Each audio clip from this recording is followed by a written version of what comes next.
La dernière chose que Sloan Whittaker s'attendait à faire en entrant au Rosewood Country Club cet après-midi-là était de ruiner la réputation d'un homme devant toute l'élite de Charleston. Mais bon, personne n'est parfait. Waouh, alors c'est donc vrai ce qu'on dit, lâcha-t-elle assez fort pour que la moitié du salon de thé l'entende, en fixant l'homme en costume gris qui venait de lui rentrer dedans et de renverser du thé glacé sur toute sa robe Chanel. Les hommes riches croient vraiment qu'ils peuvent acheter les bonnes manières, mais visiblement ça ne marche pas toujours. Le silence fut immédiat. 50 têtes se tournèrent en même temps, comme un accident de voiture au ralenti. L'homme cligna des yeux, encaissant le choc. Il était exaspérément beau, cheveux noirs parfaitement ébouriffés, mâchoire taillée par un sculpteur de la Renaissance qui s'ennuyait, et des yeux bleus qui lui lançaient maintenant des poignards avec l'intensité de 1000 soleils. « Excusez-moi, dit-il d'une voix dangereusement calme. C'est vous qui m'êtes rentré dedans.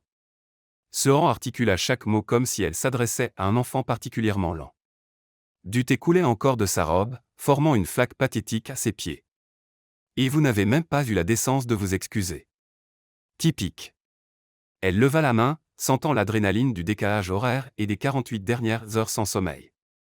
Elle revenait tout juste de Paris, où sa carrière de consultante en images pour célébrités s'était spectaculairement effondrée quand sa cliente principale, l'actrice Amanda Stone, avait été photographiée dans une robe que Sloan avait jurée absolument parfaite, avant qu'elle ne devienne un mème international baptisé le désastre du tapis rouge. Elle était maintenant de retour dans sa ville natale, fauchée, au chômage, et manifestement en train de perdre tout contrôle de la situation. Sloan. Une voix familière trancha l'attention. Vivian Ashford, reine officieuse de Charleston, s'approcha avec son sourire de requin. Ma chérie, je ne savais pas que tu étais revenue. Et je vois que tu as déjà rencontré mon neveu, Declan. Le sol aurait dû s'ouvrir et engloutir Sloan. Ça aurait été le moment parfait. Mon neveu, Declan Ashford, poursuivit Vivian, visiblement ravi.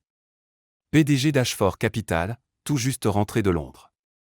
Declan, voici Sloan Whittaker, fille de Gregory et Diana Whittaker. Sloan sentit le sang quitter son visage. Ashford Capital, le plus gros fonds d'investissement du Sud, et elle venait de traiter son PDG de malpoli et d'idiot. Declan lui tendit la main, un sourire dangereux aux lèvres. Enchanté de enfin vous rencontrer, Sloan. On m'a tellement parlé de vous. Elle serra sa main, priant pour que sa paume ne soit pas moite. De même. En fait, reprit Vivian et Sloan reconnut ce ton, celui qu'elle employait avant d'orchestrer mariage, fusion d'entreprise ou toute autre manipulation hautement sophistiquée. Quelle chance que vous soyez tous les deux là. J'ai une affaire urgente à vous proposer.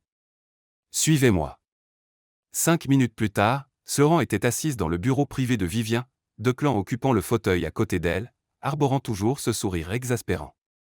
Donc, commença Vivian en entrelaçant ses doigts. J'ai une proposition pour vous deux. Tante Vivian, tenta Declan. Le conseil d'administration de la fondation Ashford va bientôt voter pour un nouveau dirigeant, l'interrompit-elle. Comme vous le savez, c'est un poste extrêmement prestigieux. Des milliards en dons, une influence sur toute la philanthropie du Sud. Sloan ne voyait pas où cela menait, mais elle n'aimait déjà pas ça. Il reste 2 finalistes, moi et Bradford Montgomery. Vivian cracha presque le nom. Bradford soutient que je suis trop traditionnel, figé dans le passé, que je ne comprends pas les nouvelles générations. Vous voulez que je fasse une consultation d'image ? Demanda Sloan avec espoir. Elle avait désespérément besoin d'une cliente. Pas exactement. Vivian sourit. Il faut que je prouve que je suis progressiste. Moderne. Et rien ne dit moderne comme soutenir un jeune couple amoureux qui construit ses rêves ensemble. Le cerveau de Sloan mit 3 bonnes secondes à traiter l'information. Attendez, quoi ? Vous allez faire semblant d'être fiancé, annonça Vivian aussi calmement que si elle commentait la météo. Pendant 3 mois, jusqu'au vote. Absolument pas, dirent Declan et Sloan d'une seule voix, se regardant avec une horreur mutuelle. Declan, mon chéri, reprit Vivian en se tournant vers son neveu. Tu sais que Bradford fait pression sur le conseil pour bloquer l'expansion d'Ashford Capital vers les marchés émergents. S'il contrôle la fondation, tu peux dire adieu à ce projet de 5 milliards en Afrique et en Asie. Sloan vit la mâchoire de Declan se crisper. Et Sloan, poursuivit Vivian sans relâche. J'ai entendu que ta carrière à Los Angeles avait connu un contretemps. Mais imagine 3 mois comme ma consultante personnelle, organiser des galas, côtoyer toutes les personnes importantes de Charleston. À la fin, tu auras des références et des contacts valant des millions. Du chantage émotionnel de première classe. Sloan devait bien l'admirer. Mais nous ne nous connaissons même pas, protesta faiblement Sloan. Je viens de l'insulter publiquement. Ce qui rend la chose encore plus parfaite. Vivien joignit les mains. Tout le monde a déjà vu l'étincelle entre vous, l'attention. C'est quasiment shakespearien. Tante Vivien, c'est de la folie. L'annonce des fiançailles aura lieu demain soir au bal de charité, trancha Vivien. Je vous attends tous les deux à 19h précise. Ne soyez pas en retard. Et avant que quiconque puisse protester à nouveau, elle sortit simplement, laissant Sloan et Declan dans un silence stupéfait. Eh bien, finit par dire Declan en se tournant vers elle avec une expression mêlant incrédulité et quelque chose de dangereusement proche de l'amusement. On dirait que tu vas devenir ma fiancée. Temporaire, corrigea aussitôt Sloan. Très, très temporaire. 3 mois à faire semblant d'être amoureux d'une femme qui m'a traité d'idiot fini il y a une demi-heure. Il passa une main dans ses cheveux. Qu'est-ce qui pourrait mal tourner? Techniquement, j'ai dit que vous étiez mal poli et que l'argent n'achète pas les bonnes manières. C'est différent. Bien mieux. Sloan sut alors qu'elle aurait dû dire non. Elle aurait dû se lever, sortir de ce bureau et prendre le premier vol vers n'importe quelle destination pour Jean Fauché et au chômage. Mais elle regarda Declan Ashford, costume impeccable, sourire arrogant et sentit quelque chose d'étrange s'allumer dans sa poitrine. Peut-être de la fierté. Peut-être du désespoir. Ou peut-être simplement cette part d'elle qui avait toujours adoré les défis impossibles. D'accord, s'entendit-elle répondre. 3 mois. Mais on pose des règles. Declan se pencha en avant, intéressé. Quel genre de règles?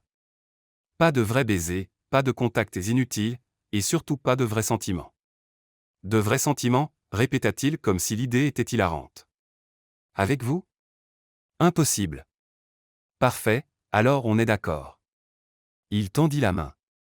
Marché conclu? Elle serra sa main, ignorant la curieuse sensation de picotement là où leur peau se touchait. Marché conclu. Demain soir, elle ferait semblant d'être follement amoureuse de Declan Ashford. Combien de problèmes cela pouvait-il bien causer? Sloan avait assisté à exactement 47 galas de charité dans sa vie. Elle en avait organisé 12. Elle en avait même sauvé 3 de désastres complets impliquant des alarmes incendies, des sénateurs ivres et un incident mémorable avec un cygne. Rien de tout cela ne l'avait préparée à faire semblant d'être amoureuse de Declan Ashford. Arrêtez de me regarder comme ça, siffla-t-elle à travers son sourire alors qu'ils entraient dans la grande salle de bal de l'hôtel Charleston Heritage. Des lustres en cristal pendaient du plafond comme des cascades gelées, et environ 300 des citoyens les plus riches de Charleston déambulaient en robe de créateur et smoking. Comme quoi, demanda Declan d'un ton innocent, sa main posée au creux de ses reins. Ce contact brûlait à travers la soie émeraude de sa robe. Comme si vous calculiez mentalement le prix de ma robe et si c'est un bon investissement. Je sais déjà combien elle coûte. Collection Printemps Valentino, environ $8000 au détail. Vous l'avez eu à moins 40% lors d'une vente privée à New York en mars dernier. Il baissa les yeux vers elle avec un sourire. Et oui, excellent investissement. Vous êtes sublime.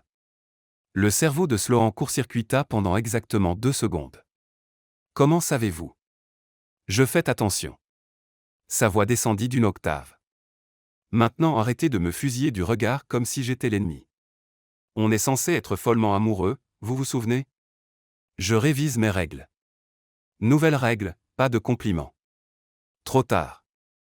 Déjà enfreinte. Il l'entraîna plus loin dans la foule. D'ailleurs, si je joue le fiancé transi, il faut que ce soit convaincant. Avant que Sloan ne puisse répondre, Vivien apparut devant eux, vêtu d'une robe argentée qui coûtait probablement plus cher qu'une petite voiture. Son sourire aurait pu couper du verre. Vous voilà, mon couple préféré. Elle leur fit la bise. Vous êtes absolument rayonnants ensemble. Venez, tout le monde meurt d'envie d'entendre l'histoire de votre romance éclair. Romance éclair, Queen Sloan. Bien sûr. Quand l'amour frappe, il ne prévient pas, Vivien et pilota vers un groupe de membres de la haute société impeccablement vêtus. Tout le monde, je vous présente le couple fraîchement fiancé de Charleston. L'annonce se propagea dans la salle comme un caillou jeté dans l'eau calme. Les têtes se tournèrent. Les murmures explosèrent. Quelqu'un poussa même un petit cri. Fiancée? Caroline Péton, la plus grande commère de la ville, manqua renverser son champagne. Depuis quand? Le bras de Declan glissa autour de la taille de Sloan, la plaquant contre son flanc. Elle sentait la chaleur de son corps à travers sa robe, l'odeur de son parfum, quelque chose de coûteux et boisé qui lui faisait tourner la tête. Depuis que j'ai compris que je ne pouvais plus passer un seul jour sans elle, répondit Declan avec aisance, baissant les yeux sur Sloan avec une expression qui l'aurait convaincu si elle n'avait pas su la vérité. Quand on sait, on sait. Mais vous vous êtes rencontrés hier, intervint une autre femme. Au country club, non? L'insulte très publique. Ce n'était pas notre première rencontre, improvisa rapidement Sloan. Nous nous sommes en réalité croisés il y a 6 mois à Londres, lors d'un vernissage. Les sourcils de Declan se haussèrent d'un millimètre, seul signe de sa surprise, mais il se reprit aussitôt. À la Tate moderne. Vous étiez en train de vous disputer avec le conservateur sur les interprétations postmodernes des thèmes classiques. Sloan cligna des yeux. C'était étrangement précis et absolument parfait. Vous me trouviez prétentieux, poursuivit-elle, se prenant au jeu. Je vous trouvais brillante, la corrigea-t-il, son pouce dessinant de petits cercles sur sa hanche. Et terrifiante. On n'arrêtait pas de se croiser, ajouta Sloan. Café, musée, cette petite librairie de Notting Hill. Portobello Road, compléta Declan. Vous achetiez une première édition de Jane Austen. Je vous l'ai offerte. Et vous m'avez traité d'insupportable frimeur. Vous étiez une insupportable frimeuse.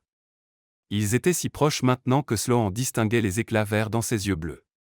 La foule autour d'eux s'était tue, suivant leur échange comme un match de tennis. C'est trop mignon, souffla Caroline. Mais hier. L'incident du thé? Une querelle d'amoureux, coupa Declan avec fluidité. J'étais à Londres depuis 3 mois. Sloan pensait que je la ghostais. En réalité, je préparais la demande. Vous m'êtes rentré dedans avec du thé glacé, protesta Sloan avant de se reprendre.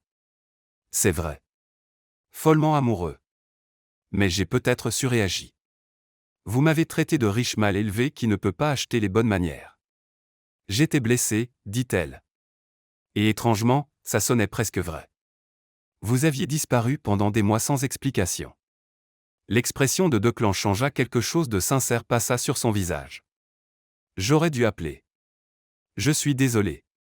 L'excuse flotta entre eux. Pendant un instant, Sloan oublia qu'il jouait la comédie. Bref, la voix de Vivien brisa le moment. Declan a fait sa demande ce matin. Montre-leur la bague, ma chérie. La main gauche de Sloan devint soudain légère comme l'air parce qu'il n'y avait pas de bague. Ils avaient oublié la bague. La panique traversa le visage de Declan. Le sourire de Sloan se figea. La foule se pencha, dans l'attente. En réalité, intervint une nouvelle voix, je l'ai ici. Une jeune femme en robe noire ajustée s'approcha, tendant une petite boîte de velours. Elle avait des cheveux auburn relevés en chignon impeccable et semblait vaguement familière. Harper, dit Declan, surpris. Je te sauve la vie, murmura Harper en glissant la boîte dans sa paume. Tu l'as oubliée au bureau. J'ai pensé que tu pourrais en avoir besoin. Declan se reprit rapidement, ouvrant la boîte pour révéler un magnifique diamant taille émeraude qui capturait la lumière et projetait des arcs-en-ciel sur le visage de Sloan. Énorme. Valant probablement plus que sa voiture. Je voulais attendre le moment parfait, dit Declan en sortant la bague. Mais je suppose que maintenant est aussi bien. Il prit la main gauche de Sloan. Sa paume était chaude, stable. Leurs regards se croisèrent, et quelque chose d'électrique passa entre eux. Sloan Whittaker, dit-il doucement, et elle aurait presque cru que la tendresse dans sa voix était réelle. Veux-tu m'épouser encore? La foule rit. Oui, murmura-t-elle, le regardant glisser la bague à son doigt. Elle allait parfaitement. Oui, je le veux. La salle explosa en applaudissements. Le champagne apparut. Les gens se pressèrent pour les féliciter. Et pendant tout ce temps, Sloan ne cessait de fixer la bague à son doigt, sentant son poids. Tout cela était faux. Temporaire. 3 mois de comédie. Alors pourquoi sa main brûlait-elle là où Declan l'avait touchée? 2 heures plus tard, Sloan s'échappa sur le balcon pour respirer. La bague capturait son regard, scintillant au clair de lune. À l'intérieur, elle entendait la fête continuer, musique, rire, tintement de cristal. Tu t'enfuis déjà? Elle se retourna et trouva Declan appuyé contre l'encadrement de la porte, ne papillon desserré, coupe de champagne à la main. J'avais juste besoin d'une minute. Elle leva la main, regardant le diamant briller. C'est de la folie. Cette bague coûte probablement plus que ce que j'ai gagné en 3 ans. C'était celle de ma grand-mère, dit doucement Declan en venant se placer à côté d'elle à la balustrade. Vivien a insisté. Elle a dit que ce serait plus crédible. Celle de ta grand-mère. Sloan se sentit mal. Declan, je ne peux pas. Elle est morte il y a 5 ans. Elle aurait adoré tout ce stratagème ridicule, franchement. Il sourit, mais le sourire était triste sur les bords. Elle disait toujours que la famille Ashford avait besoin de plus de chaos. Ils restèrent un moment dans un silence confortable. Charleston s'étendait sous leurs yeux, lumière scintillante dans l'obscurité. Belle improvisation, dit enfin Sloan. L'histoire de Londres. Tu as commencé. J'ai juste suivi. Il la regarda. Tu es une bonne menteuse. Des années d'entraînement. Elle grimaça. Le conseil en images, c'est fondamentalement du mensonge professionnel, faire croire aux gens la version de la réalité qui les arrange le plus. C'est ce que tu penses que c'est? Du mensonge professionnel. Pas vous. Declan resta silencieux un long moment. C'était qui, Harper? Demanda Sloan pour changer de sujet. Mon assistante. Et ma meilleure amie depuis la fac. Elle trouve tout ça hilarant. Au moins quelqu'un s'amuse. Et Declan se tourna complètement vers elle. Pour ce que ça vaut, tu as été incroyable là-dedans. Naturel comme si tu avais fait ça toute ta vie. Merci. Je crois que c'était un compliment. Il s'approcha. Ce que je sais être contre tes règles, tant pis. Tu es coincé avec moi pendant 3 mois. Autant t'y habituer. Sloan leva les yeux vers lui. Il était trop près. Elle voyait l'ombre de barbe sur sa mâchoire, la façon dont ses cheveux tombaient sur son front. Terrain dangereux. On devrait rentrer, dit-elle sans bouger. Probablement. Lui non plus ne bougea pas. Les gens vont parler. Qu'ils parlent. On est fiancés, tu te souviens. Le mot resta suspendu en re, fiancé. Faux fiancé. Temporairement fiancé. Tant de nuances. Et pourtant. Declan, te voilà. La voix de Vivien trancha le moment comme un couteau. Elle apparut dans l'encadrement, rayonnante. Merveilleuse nouvelle. Le magazine Charleston Society veut faire un grand article sur vous deux. Une pleine page. Le couple moderne qui redéfinit la romance à Charleston. Interview la semaine prochaine. L'estomac de Sloan chuta. N'est-ce pas formidable? C'est exactement l'image progressiste dont nous avons besoin. Vivien rayonnait de triomphe. Rentrez maintenant. Le photographe veut des photos de couple pour le reportage de l'événement. Tandis que Vivien disparaissait à nouveau dans la salle, Sloan se tourna vers Declan, les yeux écarquillés. Un article dans un magazine, apparemment. Il se frotta le visage. Ça se complique. Ça se complique. C'était déjà compliqué depuis hier. Juste. Il lui offrit son bras. Prête pour le 2e round? Sloan regarda le bras, puis lui, puis la bague ridicule à son doigt. 3 mois. Elle pouvait tenir 3 mois. Ce qu'elle ne pouvait pas expliquer, c'était pourquoi une partie d'elle redoutait déjà le moment où tout prendrait fin. Allons-y, dit-elle en prenant son bras. Mais j'ajoute une règle, pas d'article dans un magazine sans préavis de 24 heures. Marché conclu. À ce rythme-là, il va nous falloir un contrat pour toutes ces règles. Ne me tentez pas, Ashford. J'en écrirai un. Je te crois, Whittaker. Et alors qu'ils retournaient ensemble dans la salle de bal bras dessus bras dessous, bague scintillant sous les lustres, Sloan ne pouvait se défaire de l'impression qu'elle venait de sauter d'une falaise. La seule question était de savoir si Declan Ashford la rattraperait, ou s'ils allaient tous les deux s'écraser spectaculairement. Sloan était réveillée depuis environ 4 heures quand sa sonnette retentit à 7 heures du matin. Elle n'avait dormi que depuis 3 heures, occupée à faire des recherches obsessionnelles sur Declan Ashford en ligne comme une vraie stalkeuse. Nourriture préférée? Inconnu. Loisirs. Les revues d'affaires mentionnaient la voile et les échecs. Historique amoureux. Étonnamment discret, bien qu'il y ait des photos d'il y a 2 ans avec une blonde à un gala ex-petite amie. Situation actuelle. Internet restait frustrant de flou. Comment était-elle censée faire semblant d'être amoureuse d'un homme dont elle ne savait absolument rien? La sonnette retentit à nouveau, avec insistance. Se entraîna les pieds jusqu'à la porte en short de pyjama et t-shirt oversize, cheveux empilés sur la tête dans ce qui pouvait généreusement s'appeler un chignon désordonné mais ressemblait davantage à un nid d'oiseau. Elle ouvrit la porte à la volée. Declan Ashford se tenait là en tenue de sport t-shirt moulant, short qui devrait être interdit, et une légère couche de sueur suggérant qu'il venait de finir son jogging. Parce que bien sûr, c'était le genre de personne qui faisait du sport à l'aube. « Qu'est-ce que vous faites là ?» demanda-t-elle. « Bonjour à toi aussi, chérie. » Il brandit 2 gobelets de café et un sac en papier blanc. Petit déjeuner. Il faut qu'on parle avant l'interview. L'interview est dans 5 heures. Exactement. Pas beaucoup de temps. Il passa devant elle pour entrer dans l'appartement comme s'il était chez lui. Joli endroit. Très minimaliste. Je viens juste de revenir. Je n'ai pas encore tout déballé. Sloan ferma la porte, soudain consciente qu'elle était en pyjama et sans soutien-gorge. Elle croisa les bras. On ne débarque pas chez les gens à l'aube. Il est 7 heures. Difficilement l'aube. Il posa café et sac sur le plan de travail de la cuisine, regardant autour de lui avec intérêt. D'ailleurs, on est fiancés. Je dois savoir où tu habites. Faux fiancé.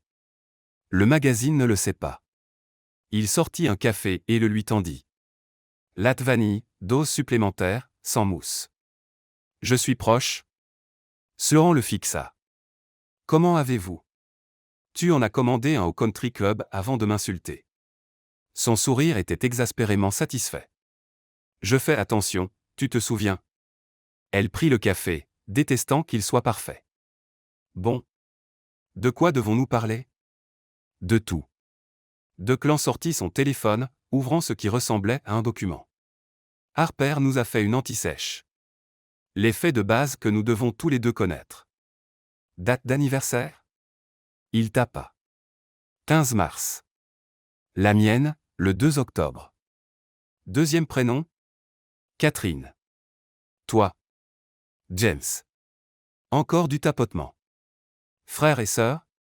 Fille unique. Toi, tu as une sœur, non? Je me souviens que Vivien a mentionné une petite sœur. Piper. Elle fait son master à Columbia, en architecture. Il leva les yeux. Couleur préférée? On dirait un mauvais questionnaire de site de rencontre. Parce que ça l'est à peu près sauf que les enjeux sont plus élevés et qu'il y a un photographe de magazine. Il attendit. Couleur préférée? Bleu? Ce bleu précis de l'océan juste avant le coucher du soleil. La réponse sortit avant qu'elle ne puisse réfléchir. La tienne? Quelque chose vacilla dans son expression. Vert. Comme la couleur de ta robe hier soir. L'appartement devint soudain très petit. Nourriture préférée? Demanda-t-elle rapidement. Les lasagnes de ma grand-mère que je ne peux plus manger parce qu'elle n'est plus là. Donc techniquement, un restaurant thaï à Londres qui s'appelle Kiln. Il le dit de façon factuelle, mais Sloan perçut la pointe de tristesse. La tienne? Des tacos. De vrais bons tacos de rue d'un camion à Los Angeles qui m'a probablement filé une intoxication alimentaire 2 fois, mais je m'en fichais. Elle s'assit sur le canapé.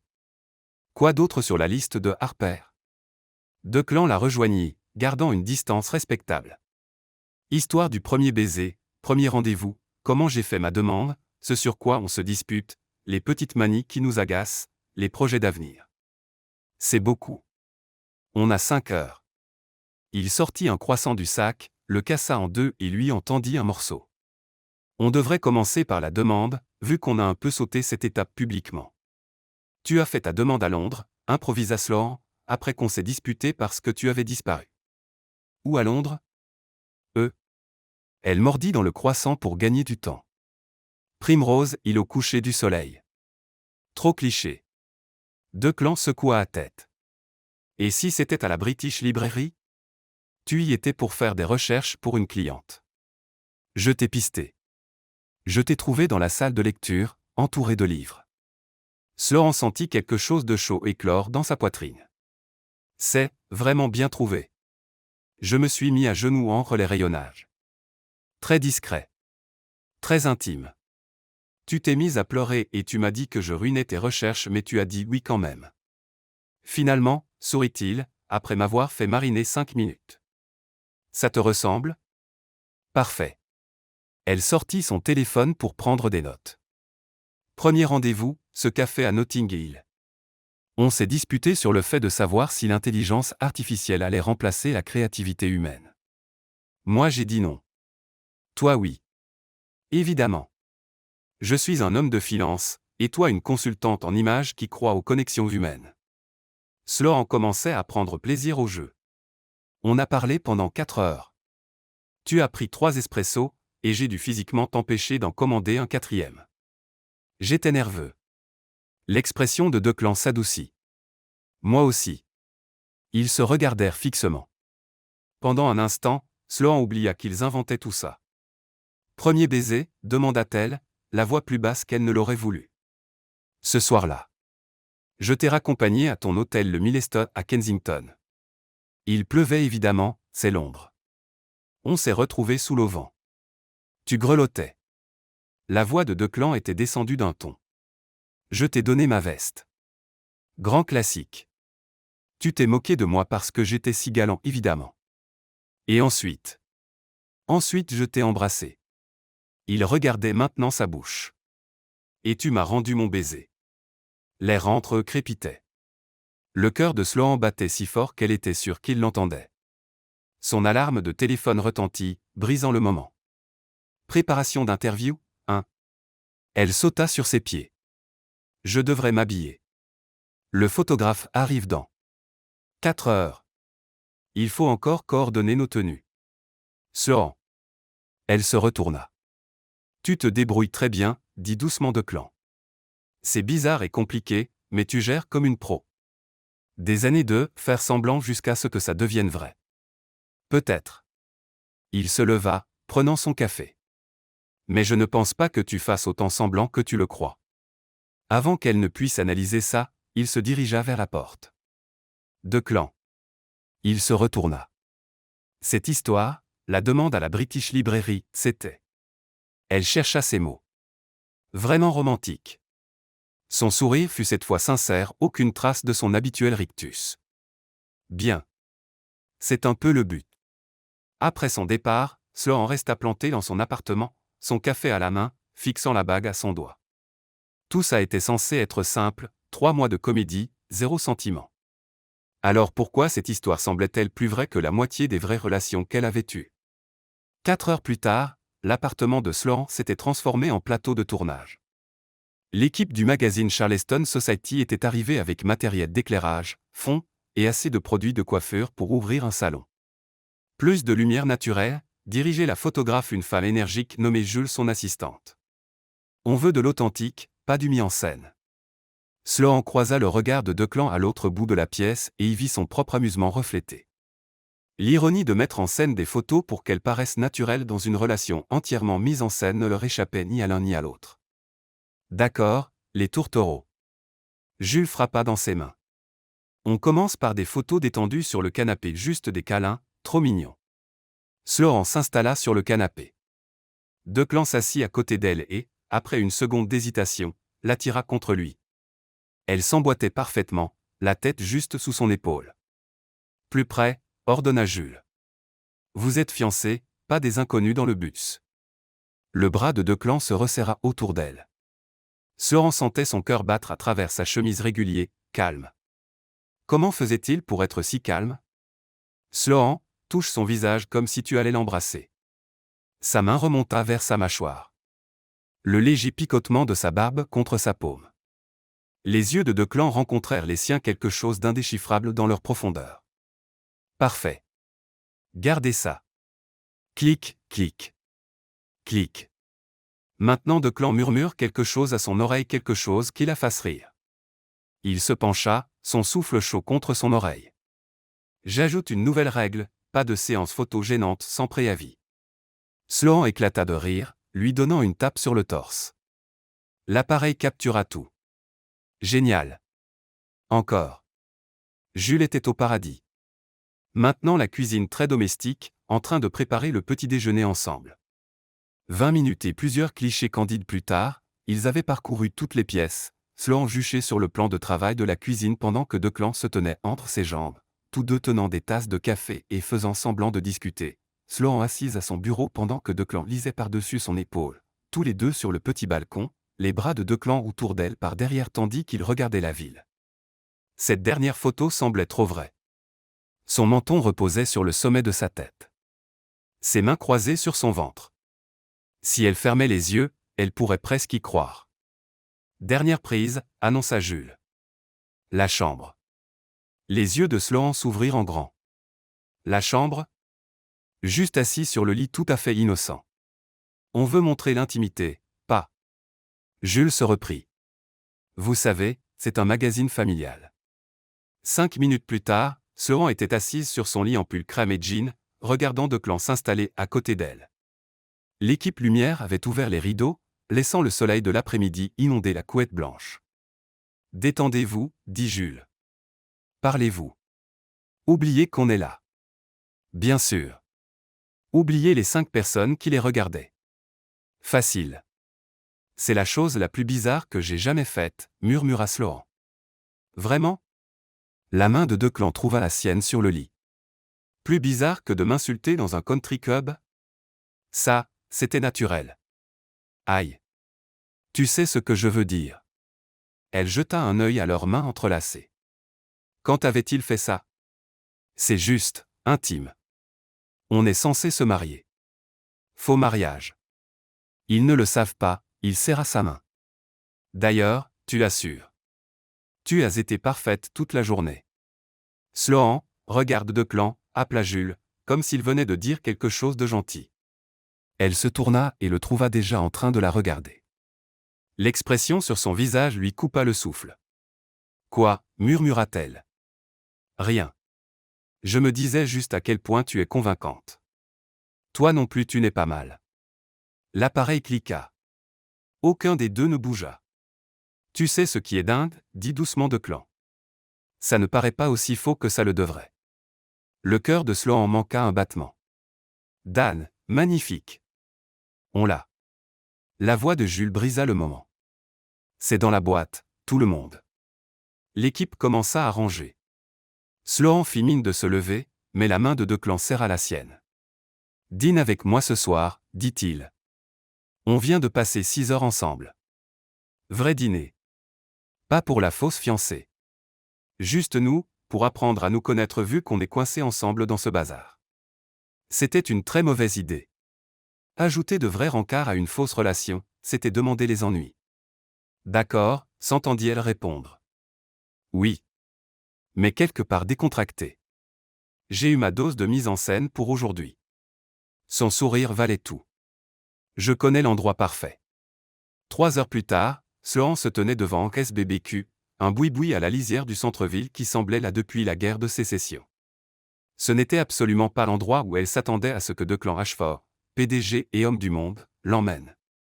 Il l'attendait dehors, maintenant en jean et chemise bleue toute simple, l'air injustement séduisant en tenue décontractée. Avant que tu ne juges, dit-il en la voyant arriver, cet endroit a les meilleures côtes de Caroline du Sud. Je ne juge pas. Je suis impressionné. Elle désigna l'enseigne au néon. Je ne t'imaginais pas fan de barbecue. Il y a beaucoup de choses que tu ignores sur moi, Whittaker. Il tint la porte. Prête à découvrir ? En entrant sans appareil photo, sans magazine, sans Vivien qui tirait les ficelles, Sloan sentit quelque chose basculer. C'était dangereux. Plus dangereux que les fausses bagues de fiançailles ou les photos mises en scène. Ça ressemblait à un vrai rendez-vous. Et le pire ? Elle ne voulait pas que ça s'arrête. Les coachs chez Encaisse BBQ étaient, comme Declan l'avait promis, incroyables. Sloan en était à sa 3e bouchée, probablement la sauce partout sur le visage quand son monde entier bascula. Sloan Whittaker ? Pas possible. Elle leva les yeux pour voir un homme s'approcher de leur table, grand, cheveux châtains, sourire qui autrefois lui faisait tourner les jambes en coton. Passé composé. Très passé. Tailleur. Le mot sortit étranglé. Tyler Chen, son ex de la fac. Celui qui l'avait larguée par SMS alors qu'elle présentait sa thèse de fin d'études. Celui qui avait déménagé à Charleston 3 ans plus tôt, raison précise pour laquelle elle était restée loin. J'ai entendu que tu étais revenu. Le regard de Tyler glissa vers Declan avec une curiosité évidente. C'est qui ton ami? Fiancé, corrigea Declan avec fluidité, se levant pour serrer la main de Tyler avec un peu trop de pression. Declan Ashford. Les yeux de Tyler s'écarquillèrent. Ashford comme Ashford Capital. Il se tourna vers Sloan avec un mélange de respect et d'incrédulité. Waouh, Sloan, tu as vraiment monté en gamme. Sloan sentit sa mâchoire se crisper. Tyler, on était en train de... Pas question. Faut qu'on rattrape le temps perdu. Tyler tira une chaise, ignorant totalement les signaux sociaux. Je n'arrive pas à croire que tu sois fiancé. La dernière fois que j'ai entendu parler de toi, tu faisais ton truc de consultante en images à Los Angeles. Ça a donné quoi?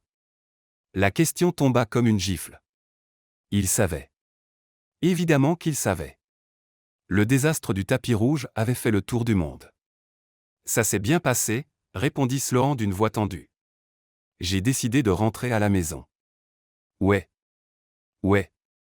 Le sourire de Tyler était compatissant d'une façon qui donnait envie à Sloan de lui lancer ses côtes à la figure. L'histoire avec Amanda Stone était brutale. J'ai vu les mêmes. Sale période. La main de Declan trouva la sienne sous la table, serrant doucement. Le geste la stabilisa. Sloan travaille maintenant comme consultante pour la Fondation Ashford, dit Declan, poli mais avec une pointe d'acier. Bien plus prestigieux que le travail avec les célébrités. Bien sûr, bien sûr. Tyler se tourna vers Declan. Alors comment vous vous êtes rencontrés? Je meurs d'envie de savoir. Sloan a toujours été tellement difficile avec les mecs. Je veux dire, on est sortis ensemble 2 ans et elle n'a jamais. On s'est rencontrés à Londres, coupa Sloan. Il y a 6 mois. Londres? Tyler rit. Tu te souviens quand on devait déménager à Londres ensemble, Sloan?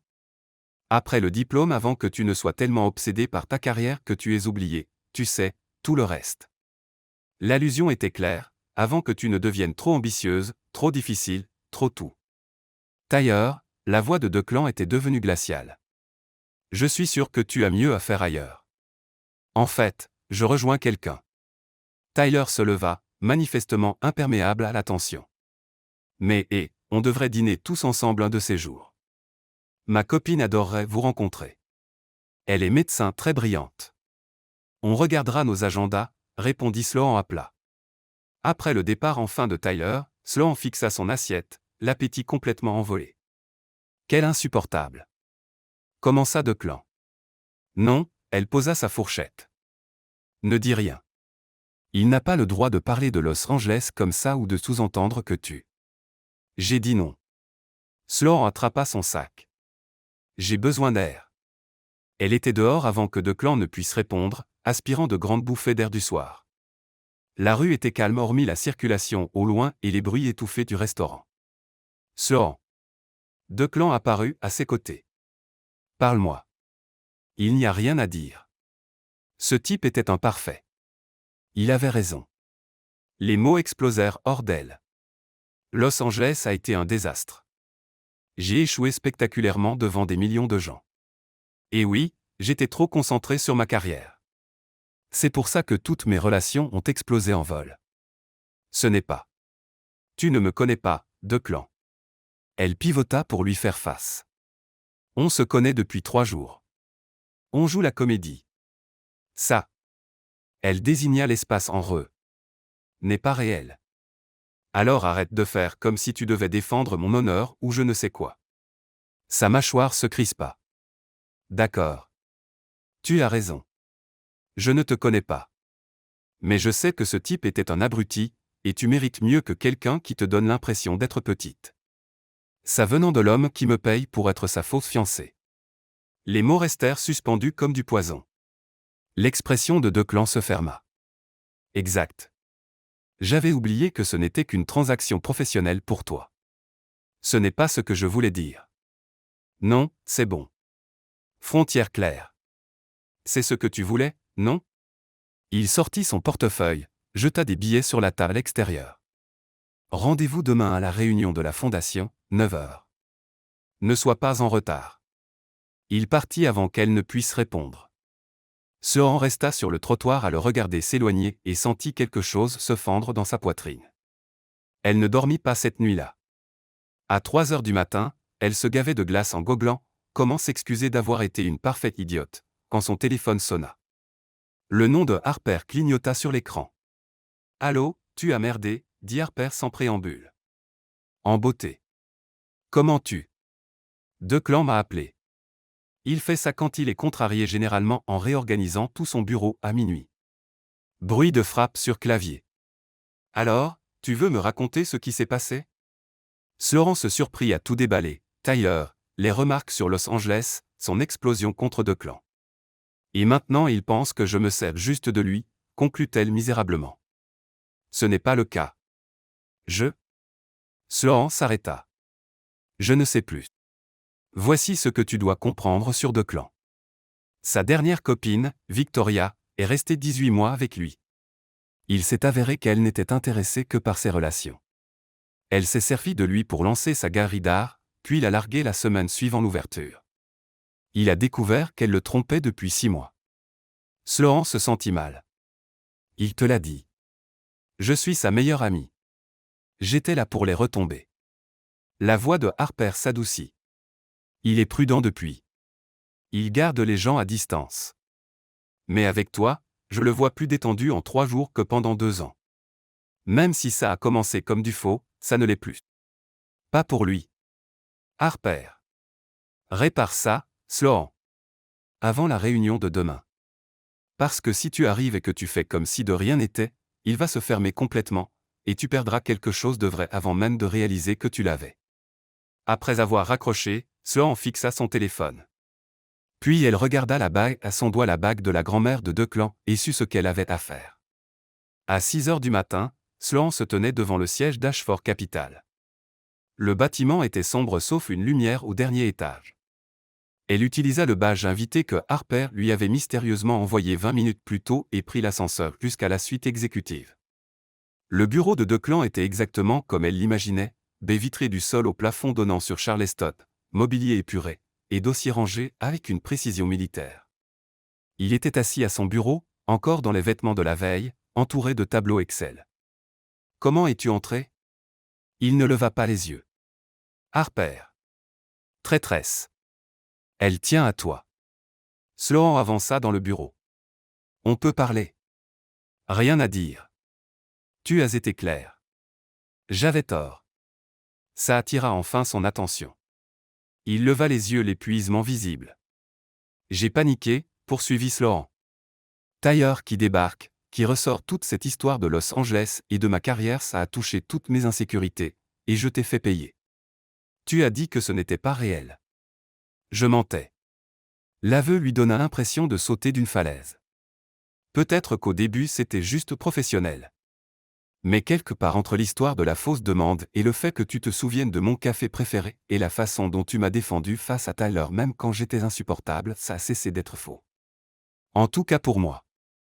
Declan se leva lentement. Qu'est-ce que tu es en train de dire ? Je dis que j'ai peur. Elle s'approcha. Je dis que toutes mes relations ont échoué parce que je suis trop ambitieuse, trop directe, trop compliquée. Et cette chose avec toi, même si elle a commencé comme de la comédie, est la plus vraie que j'ai ressentie depuis des années, ce qui est complètement dingue parce qu'on se connaît à peine et qu'on ment littéralement à tout le monde. Et il l'embrassa.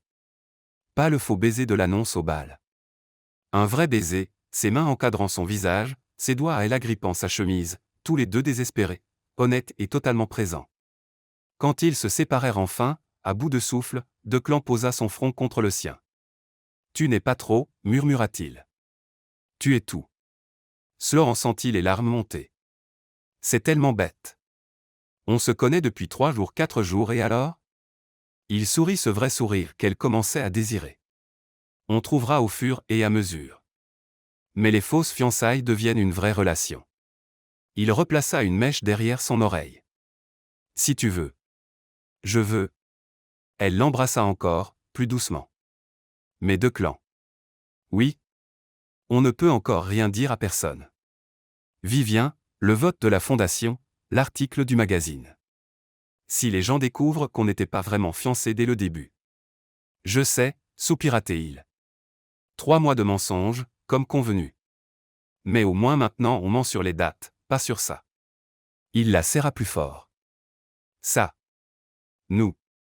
On est compliqué. Extrêmement. Il sourit.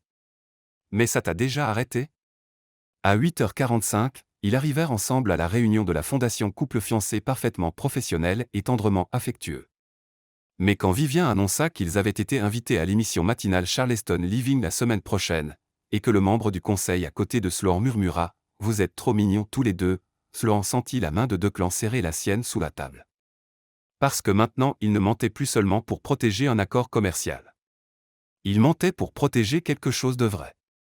Et ça, réalisa Sloan tandis que Vivien détaillait leurs 3 prochaines apparitions publiques, était infiniment plus dangereux.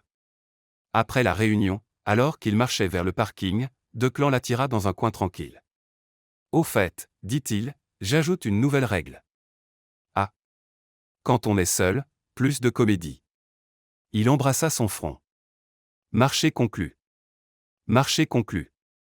En rentrant chez elle en voiture, Sloan se surprit à sourire sans raison. Puis elle se rappelait l'émission matinale, l'article du magazine qui sortait la semaine prochaine, le gala de charité, le vote de la fondation 3 mois de mensonges parfaits. Mais entre deux, dans les moments volés, les baisers secrets et les vraies conversations 3 mois de vérité parfaite. Elle pouvait le faire. Qu'est-ce qui pourrait bien mal tourner ? Le téléphone de Sloan vibra avec un texto d'un numéro inconnu. J'ai vu l'annonce de vos fiançailles. Intéressant timing. On devrait parler de Los Angeles et de ce qui s'est vraiment passé avec Amanda Stone. Appelez-moi. Marcus Webb, Entertainment Tonight.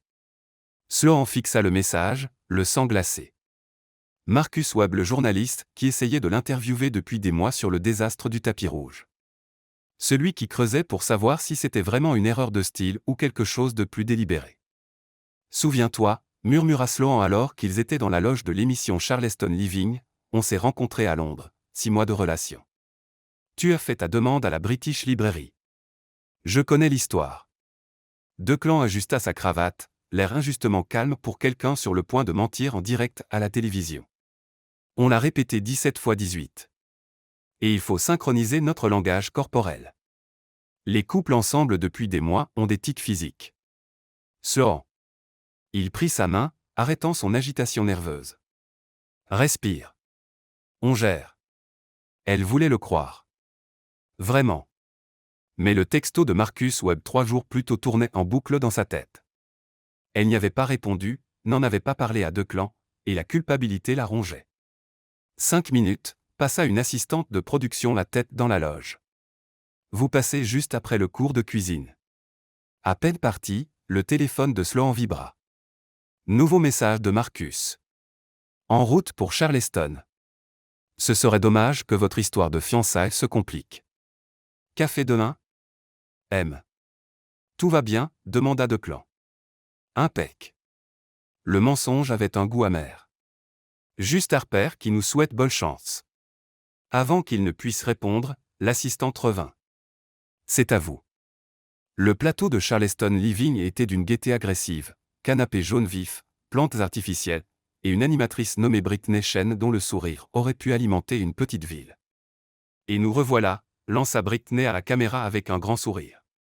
Aujourd'hui nous recevons le couple le plus hot de Charleston, Sloan Whittaker et Declan Ashford. Leur romance éclair fait parler tout le monde. Bienvenue à vous deux. Ils s'installèrent sur le canapé, le bras de Declan trouvant naturellement sa place autour des épaules de Sloan. Pour n'importe qui regardant, ils étaient parfaits.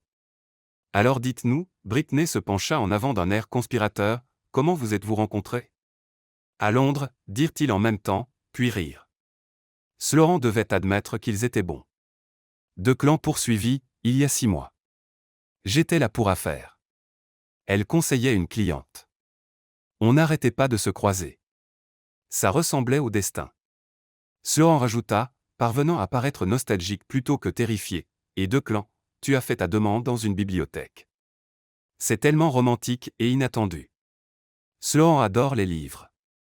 Je voulais que ce soit significatif. Son pouce dessina des cercles sur son épaule, leur signal privé que tout allait bien. Elle m'a fait attendre 5 minutes avant de dire oui. Je voulais être sûr qu'il était sérieux, protesta Sloan, et le public du studio rit. Ça se passait bien. Trop bien. Maintenant, Sloan, le sourire de Britney s'aiguisa légèrement, il faut qu'on parle de l'éléphant dans la pièce. Votre dernière grande cliente, Amanda Stone, a connu cet incident malheureux sur le tapis rouge. Certains se demandent si vos fiançailles soudaines et votre retour à Charleston ne sont pas liés. La situation a été réglée professionnellement, coupa Sloan, son entraînement de relations publiques prenant le dessus. Amanda et moi avons mis fin à notre collaboration à l'amiable.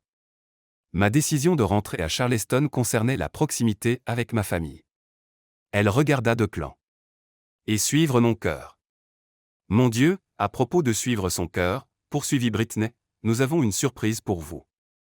Nous avons contacté des personnes de votre passé pour quelques anecdotes amusantes. Sloan sentit la glace couler dans son dos. D'abord, en visio, nous avons Tyler Chen. Il dit avoir connu Sloan à la fac. Tyler, vous êtes là. Un écran derrière eux s'alluma sur le visage de Tyler, souriant comme s'il avait gagné au loto. Salut Sloan. Salut Declan. Tyler agita la main. Alors, histoire drôle, Sloan et moi sommes sortis ensemble 2 ans. On était plutôt sérieux. On parlait même de déménager à Londres ensemble après le diplôme. Sloan sentit Declan se raidir à côté d'elle. Mais ensuite, poursuivit Tyler, inconscient de tout, Sloan est devenu hyper concentré sur sa carrière genre obsessionnelle. Annulait des rendez-vous, oubliait 2 fois notre anniversaire. J'ai fini par rompre parce qu'elle n'avait simplement plus de temps pour une relation, vous voyez. Le studio devint silencieux. Waouh, dit Britney, visiblement aux anges. Donc Sloan, vous passez d'une femme incapable d'équilibrer carrière et amour à fiancée en 6 mois. C'est une sacrée transformation. Les gens changent, parvint à dire Sloan, son sourire menaçant de fissurer son visage. Et quand on rencontre la bonne personne. À propos de bonne personne, coupa encore Britney, nous avons aussi quelqu'un de votre passé, Declan. Victoria Morrison, elle voulait vous adresser ses félicitations. Tout le corps de Declan se raidit. Un autre écran apparut. Une blonde aux traits acérés et aux yeux encore plus acérés sourit à la caméra. Declan, félicitations pour tes fiançailles, dit Victoria, la voix douce comme du poison. Je suis si heureuse que tu aies trouvé quelqu'un. On avait une connexion tellement spéciale quand on sortait ensemble. Tu te souviens qu'on parlait de mariage? Bien sûr, c'était avant que je réalise que tu étais plus marié à ton travail qu'intéressé par une vraie relation. Elle marqua une pause, son sourire s'élargissant. Mais je suis sûr qu'avec Sloan c'est différent. Après tout, c'est une consultante en images professionnelles. Elle sait exactement comment faire paraître les choses parfaites même quand elles ne le sont pas.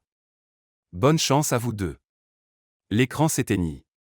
Le public du studio murmura. Britney semblait ravie. Sloan sentit la main de Declan se crisper sur son épaule, pas leur signal de réconfort, mais une vraie tension. Eh bien, dit Britney d'un ton enjoué, on dirait que vous avez tous les deux des passés amoureux intéressants. Ça me fait me demander ces fiançailles ne vont-elles pas un peu vite? 6 mois, c'est plutôt court. Quand on sait, répondit Declan, la voix tendue. Et vous savez, insista Britney. Absolument. Sloan, même question. Vous êtes sûr, vu votre historique, de prioriser la carrière sur les relations? Quelque chose en Sloan craqua. Peut-être le stress. Peut-être la menace imminente de Marcus Webb. Peut-être de voir Declan pris en embuscade par son ex infidèle en direct. Je suis sûr, dit-elle fermement, parce que Declan me voit tel que je suis vraiment pas quelqu'un de trop ambitieux ou trop concentré. Il comprend que ma carrière compte, et que lui aussi compte. Et oui, 6 mois ça semble rapide, mais nous avons mis plus d'honnêteté et de vraie connexion dans ce temps que la plupart des gens ont des années. Elle se tourna vers Declan et le trouva déjà en train de la regarder. Quelque chose passa entre surprise, gratitude, quelque chose de plus profond. Et puis, ajouta-t-elle en se retournant vers Britney avec un sourire carnassier, je pense que les gens qui nous soutiennent vraiment ne nous tendraient pas d'embuscade avec nos ex en direct à la télévision. Ça ressemble plus à de l'audimat qu'à de la romance. Le public octa. Le sourire de Britney se figea. Nous pensions juste. Commença Britney. Il faut qu'on y aille, Declan se leva, aidant Laurent. Merci de nous avoir reçus, mais nous avons un autre rendez-vous. Ils quittèrent le plateau main dans la main, laissant Britney bafouiller derrière eux. Le trajet en voiture jusqu'au bureau de Declan fut silencieux. Quand ils se garèrent enfin, aucun des deux ne bougea. C'était. Commença Laurent. Un désastre, termina Declan. Je suis désolé. Je n'aurais pas dû m'énerver contre l'animatrice. Maintenant on va avoir l'air sur la défensive comme si on cachait quelque chose. On cache quelque chose, non? Mais Laurent. Declan se tourna vers elle. Merci pour ce que tu as dit là-haut, que je te vois tel que tu es. Je le pensais. Je sais. Il prit sa main. Victoria avait tort, d'ailleurs. Je n'étais pas plus marié à mon travail. Elle voulait juste que je sois quelqu'un d'autre. Toi tu ne le fais jamais. Même quand je suis insupportable. Surtout alors. Il sourit, mais le sourire n'atteignit pas ses yeux. On devrait parler d'eux. Le téléphone de Sloan sonna. Marcus Webb. Elle refusa l'appel. C'était qui? Demanda Declan. C'était le moment de lui parler de Marcus, de la situation à Los Angeles, de tout ce qu'elle lui avait dit. Mais avant qu'elle ne puisse parler, Harper apparut à la vitre de Declan, frappant frénétiquement. Il baissa la vitre. Harper, qu'est-ce que? On a un problème. Harper lui tendit son téléphone. L'article du magazine vient de sortir en avance, et il y a une section bonus. Sloan attrapa le téléphone, faisant défiler l'article numérique. Ils étaient là toutes ces photos intimes de son appartement, le canapé, la cuisine, la chambre. Ils avaient l'air parfaitement amoureux. Puis elle arriva au contenu bonus, interview exclusive. Amanda Stone parle de son ancienne consultante en images. L'article contenait des citations d'Amanda expliquant que Sloan était devenu obsédé par l'idée de la rendre star, qu'elle l'avait poussé à porter des tenues de plus en plus extravagantes pour attirer l'attention, que le désastre du tapis rouge n'était pas un accident mais une tentative désespérée de créer un moment viral. Ce n'est pas vrai, murmura Sloan. Rien de tout ça n'est vrai. Mais il y avait des textos captures d'écran de messages entre elle et Amanda. Sortis de leur contexte, ils paraissaient accablants, des phrases comme « il faut qu'on fasse une déclaration » et « il n'y a pas de mauvaise publicité ». Faites-moi confiance là-dessus, dit prudemment Sloan. Rien de tout ça. Non. Les mains de Sloan tremblaient. J'ai déconseillé cette robe. Je lui ai dit qu'elle était trop risquée. Elle l'a portée quand même parce que son petit ami de l'époque lui avait dit que c'était audacieux. Amanda ment pour sauver sa propre réputation. Alors on va le prouver. On va faire sortir ta version. Comment? Elle a des captures d'écran, Declan. Manipulées, certes, mais des captures. Je n'ai que ma parole contre celle d'une star de cinéma. Harper s'éclaircit la gorge. Ça empire. Regardez les commentaires. Sloan fit défiler. Des centaines de commentaires en temps réel. Donc elle a saboté la carrière d'Amanda et maintenant elle a mis le grappin sur un milliardaire. Suspect. Consultante en images, c'est manipuler une image. Sans blague. Ses fiançailles sont fausses. Je le dis tout de suite. Pauvre Declan Ashford. Il n'a aucune idée de ce dans quoi il s'est fourré. Sloan se sentit mal. Il faut faire une déclaration, dit Harper.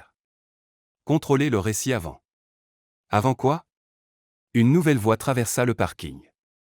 Ils se retournèrent pour trouver un homme d'une quarantaine d'années tenant un enregistreur. Marcus Webb. Entertainment Tonight. Un commentaire sur le prétendu schéma de manipulation de la perception publique de votre fiancé à des fins personnelles. Pas de commentaire. Declan se plaça devant Sloan. Et vous devez partir. C'est une propriété privée. Juste une question. Marcus sourit comme un requin. Depuis combien de temps êtes-vous vraiment ensemble? Parce que j'ai des sources à Londres qui disent qu'il n'y a aucune trace de Sloan Whittaker ayant séjourné dans un hôtel londonien il y a 6 mois.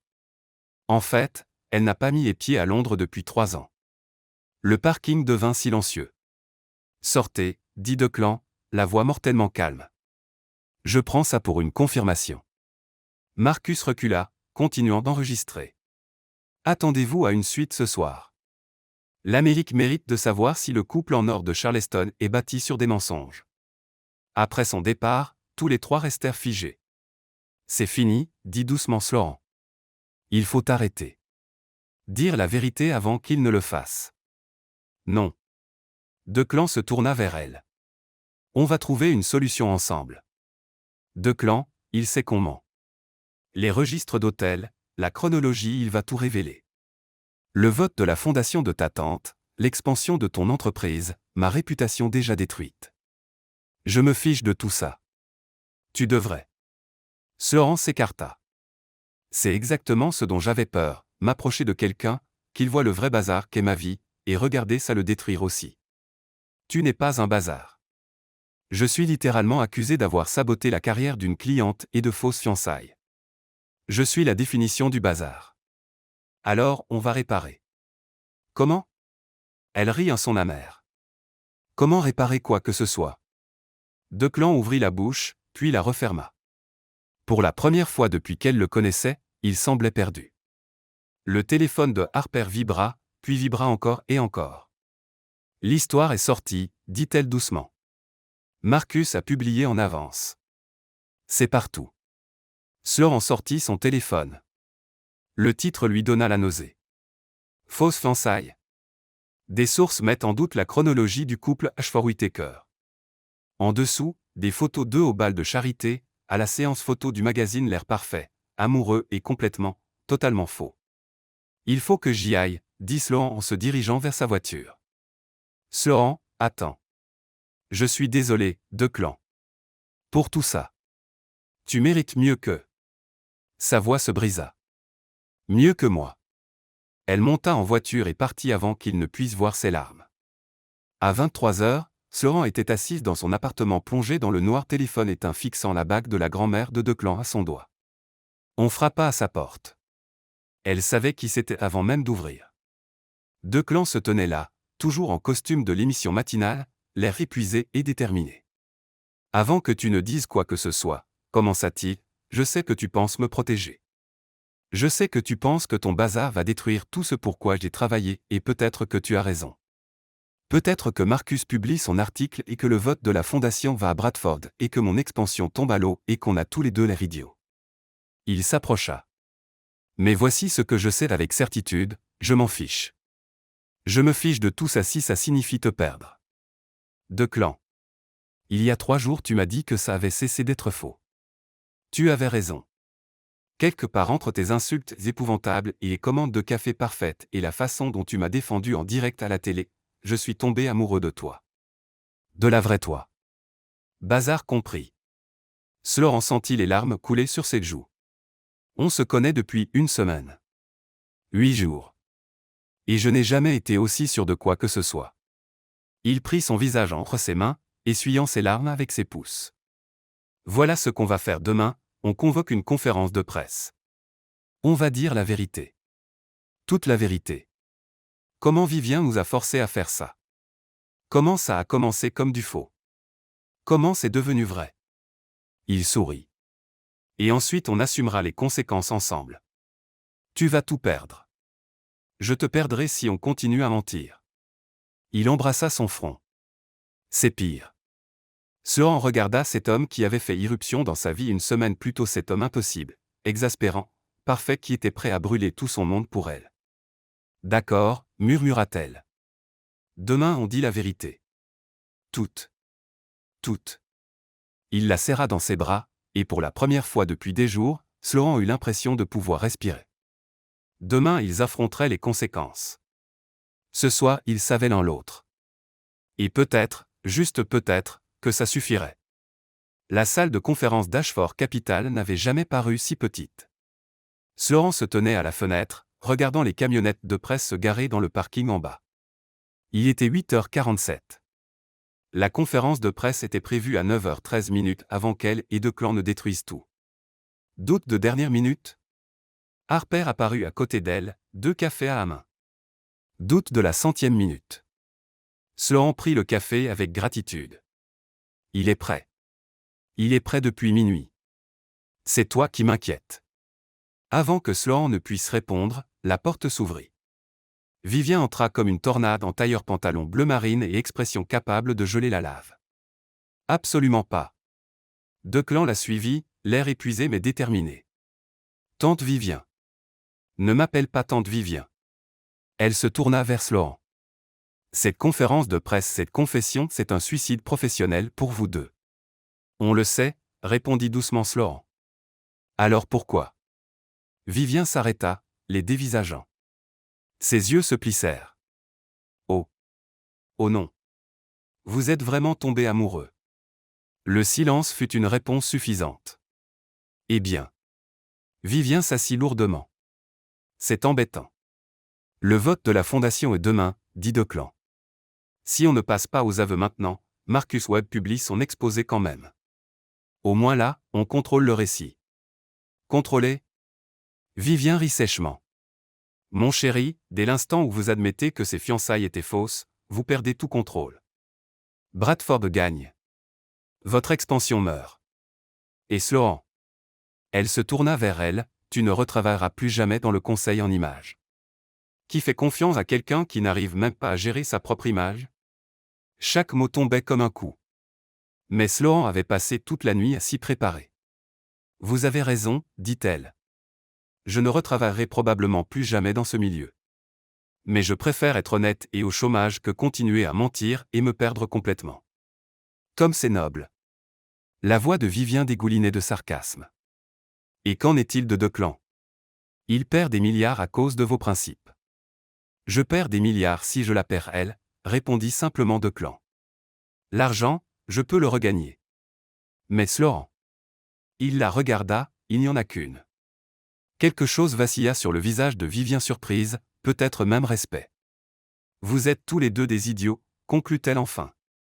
Mais il y a une première fois à tout, je suppose. Elle se leva, ajustant son tailleur. Très bien. Faites votre conférence de presse. Dites votre vérité. Mais je viens avec vous. Quoi, dirent Sloan et Declan en même temps. Quelqu'un doit limiter les dégâts. Et que ça vous plaise ou non, c'est moi qui ai déclenché ce bazar. Vivien se dirigea vers la porte, puis s'arrêta. Pour ce que ça vaut, ta grand-mère l'aurait adoré, Declan. Elle a toujours préféré les compliqués. Après son départ, Sloan se tourna vers Declan. C'est vraiment arrivé? Je crois que ma tante vient de nous donner sa bénédiction. Il consulta sa montre. 5 minutes. Prête? Absolument pas, elle prit sa main. Mais allons-y quand même. La salle de conférence était bondée reporters serrés épaule contre épaule, appareils photo braqués comme des armes. Sloan reconnut Marcus Webb au premier rang, sourire narquois aux lèvres. Et les deux clans s'assirent à la table, Vivien flanquant l'autre côté de Declan. Harper avait préparé une déclaration, mais Sloan l'avait froissée à 2 heures du matin. Ça devait être vrai. Merci à tous d'être venus, commença Declan. Nous avons une annonce à faire, une annonce compliquée. Les fiançailles entre Sloan Whittaker et moi-même ont commencé comme une fabrication. La salle explosa. Flash d'appareil.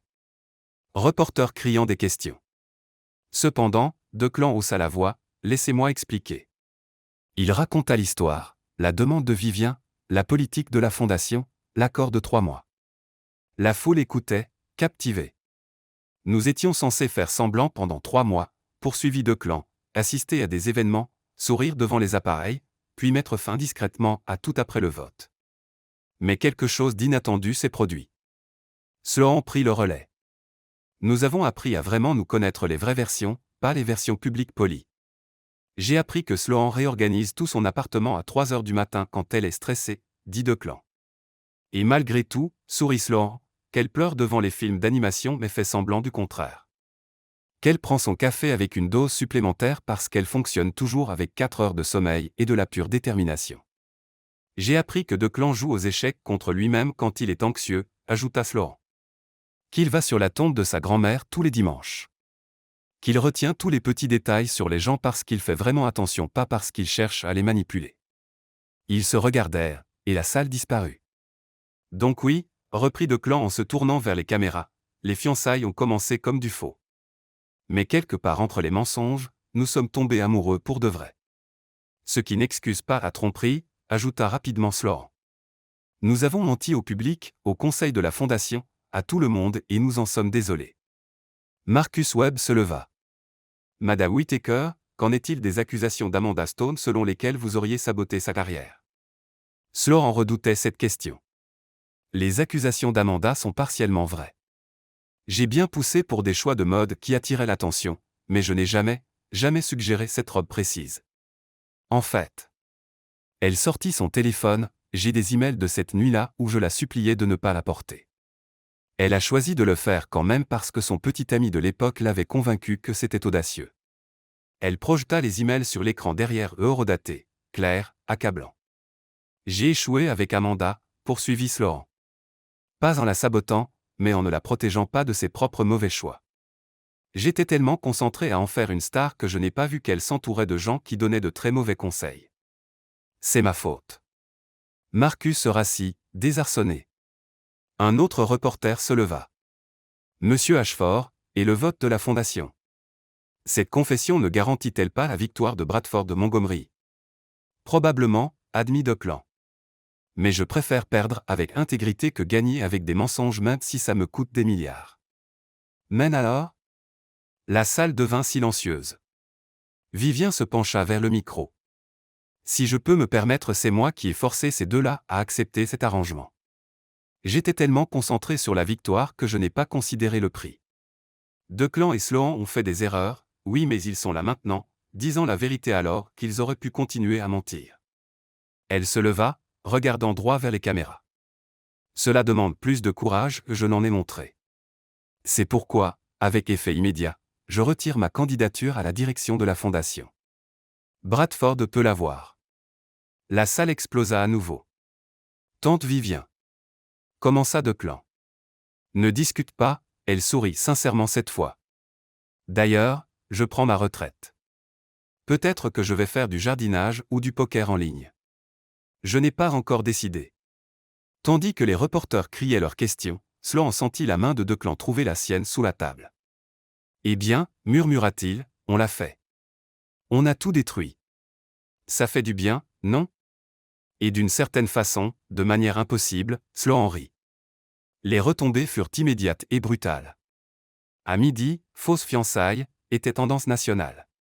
Des éditos apparurent sur l'authenticité, la tromperie publique et la romance moderne. Le magazine Charleston Society retira son article. 3 membres du conseil de la Fondation demandèrent la démission de Declan. Mais il y eut aussi des réponses inattendues. Un tweet d'Amanda Stone. Je dois des excuses à Sloan Whittaker. Elle m'avait bien prévenu pour la robe. J'étais trop fier pour écouter. Désolé, Sloan. Un édito d'une chroniqueuse relation. Peut-être qu'on a besoin de plus de couples prêts à admettre qu'ils avancent à tâtons. La romance n'est pas toujours un conte de fées dès le départ. Et le plus surprenant, un appel du PDG de la société de Bradford Montgomery. Monsieur Ashford. Harper passa la tête dans le bureau de Declan où il et Sloan se cachaient du monde. Vous devez prendre cet appel. Si c'est encore un journaliste. C'est Bradford Montgomery. Declan et Sloan échangèrent un regard. Il mit l'appel sur haut-parleur. Declan. La voix bourrue de Bradford emplit la pièce. C'était une sacrée conférence de presse. Monsieur Montgomery, laissez-moi finir. J'ai passé 40 ans en affaires à être impitoyable, à écraser la concurrence, à gagner à tout prix. Il marqua une pause. Savez-vous ce que j'ai réalisé en vous regardant aujourd'hui? Je n'ai jamais été prêt à sacrifier quoi que ce soit qui comptait pour quelque chose qui comptait encore plus. Monsieur, je ne suis pas sûr de. Le vote de la Fondation est demain. Je retire ma candidature et je recommande vous et Madame Whittaker comme co-dirigeants. Sloan manqua lâcher le téléphone. Nous? Mais nous venons d'avouer avoir menti. Oui. Vous avez aussi montré plus d'intégrité en une conférence de presse que la plupart des gens en une vie. Bradford rit doucement. D'ailleurs, Vivien m'a appelé ce matin, m'a raconté toute l'histoire. Elle a dit que si j'avais un minimum de bon sens, je reconnaîtrais le leadership quand je le verrais. Après la fin de l'appel, Sloan fixa Declan. C'est vraiment arrivé? Je crois qu'on vient de gagner en perdant. Ce n'est pas comme ça que quoi que ce soit fonctionne. Apparemment c'est comme ça que nous, on fonctionne. Il l'a pris dans ses bras.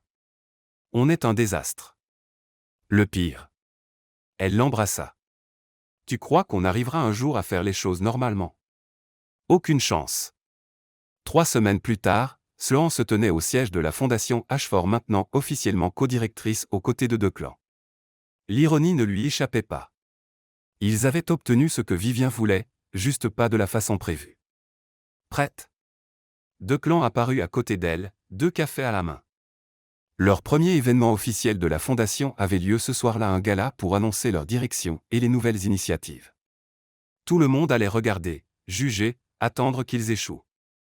Terrifiée, admit elle. Toi? Absolument. Il lui tendit le café. Mais j'ai une demande. Encore une? Parce que la dernière s'est plutôt bien passée. Drôle. Il sortit une petite boîte. Le cœur de Sloan s'arrêta. Declan.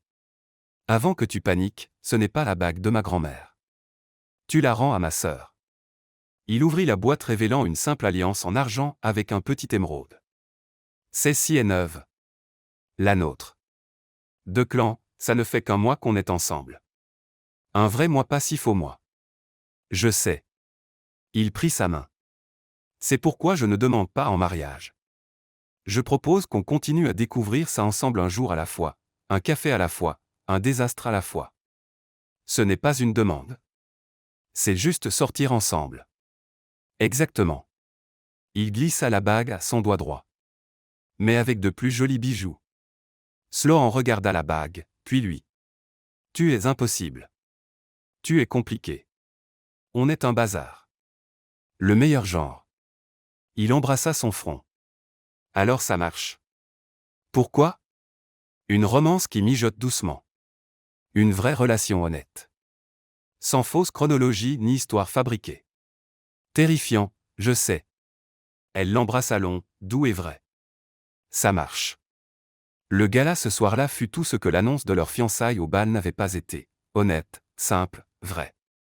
Ils ne mirent pas en scène de photos parfaites ni ne répétèrent d'histoires romantiques. Ils existaient simplement ensemble, riant aux blagues de Harper, discutant des priorités de la fondation, volant des baisers dans les coins quand ils pensaient que personne ne regardait. Vous savez, dit Harper en les surprenant en plein baiser derrière un plant en pot, vous êtes nuls pour être discrets. On ne se cache pas, protesta Sloan.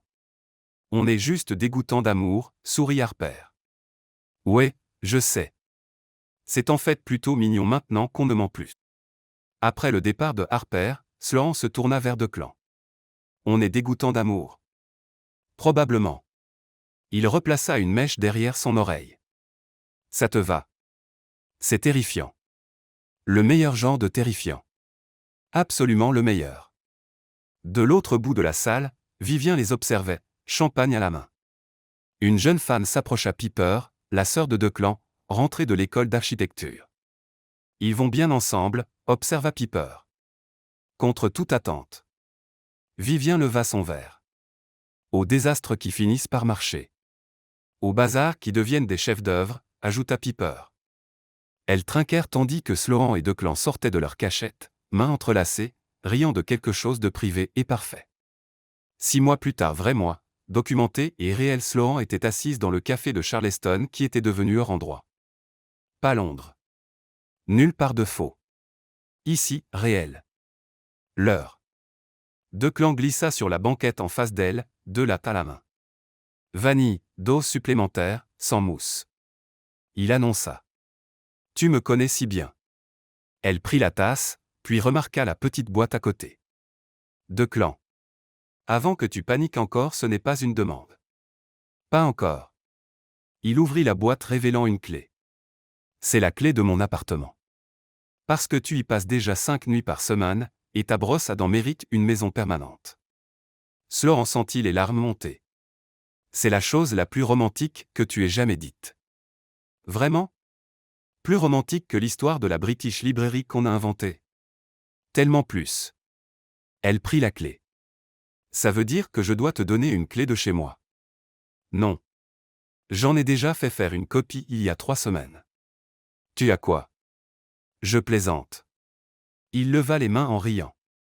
Complètement plaisanté. Elle lui lança une serviette.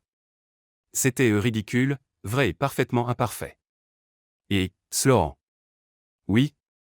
Tu te souviens quand tu m'as insulté au country club? La meilleure décision de ma vie. La pire entrée en matière de tous les temps. Qui a mené à la meilleure relation quand même. Il tendit la main par-dessus la table, entremêlant leurs doigts. Ouais. Vraiment. Un an après la conférence de presse, Declan se mit à genoux, vraiment à genoux. Pas de fausses demandes. Pas d'histoire de British Librairie. Juste lui et Sloan dans leur café, entourés de gens qui connaissaient leur histoire compliquée, bordélique, absolument vraie. Sloan Catherine Whittaker, dit-il en tenant une bague qui n'avait rien à voir avec les héritages familiaux ou l'image publique, veux-tu m'épouser pour de vrai cette fois? Elle ne le fit pas attendre 5 minutes. Oui, dit-elle immédiatement en le relevant pour l'embrasser. Oui. Absolument oui. Le café explosa en applaudissements. Et dans le coin du fond, Harper appela Vivien en visio qui était quelque part en Italie à apprendre à faire des pâtes et gagner absolument au poker en ligne. Ils l'ont fait, annonça Harper. Bien sûr qu'ils l'ont fait, répondit Vivien en souriant. Je savais qu'ils finiraient par le faire. Tu avais tout prévu.